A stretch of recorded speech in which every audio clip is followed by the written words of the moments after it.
কেউ কেউ বলেন যে এটিএম মামলা একজনের যে মাহবুব সে জড়িত ছিল, কেউ কেউ বলেন স্বামীর গ্রুপের গ্যাস কেলেঙ্কারির সাথে একটা রিপোর্ট সাগরমণির কাছে ছিল, সেইটাকে কেন্দ্র করে সাগরমণিকে হত্যা করা হয়েছে।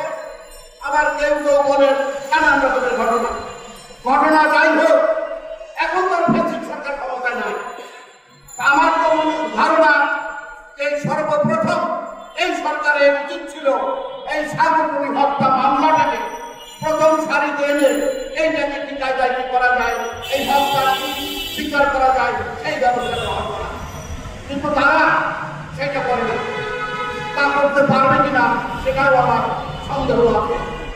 তবে আমরা আজকে সাংবাদিক সমাজের পক্ষ থেকে যে দাবি তোলা হয়েছে, সেই দাবির সাথে আমি একাত্মতা প্রকাশ করে বলতে চাই, অচিরেই সাগরমণি হত্যা মামলা সহ সাংবাদিক নির্যাতনের এবং সাংবাদিক হত্যার যে সমস্ত মামলা আছে সেই মামলাগুলো অচিরেই বিচারের আওতায় আনার জন্য সরকারের প্রতি আহ্বান জানাচ্ছি।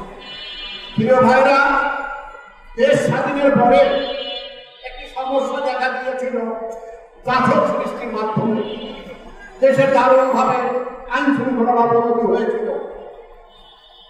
2024-এর জুলাই আগস্টের আন্দোলনের পরে, 5ই আগস্টের পরে আজকে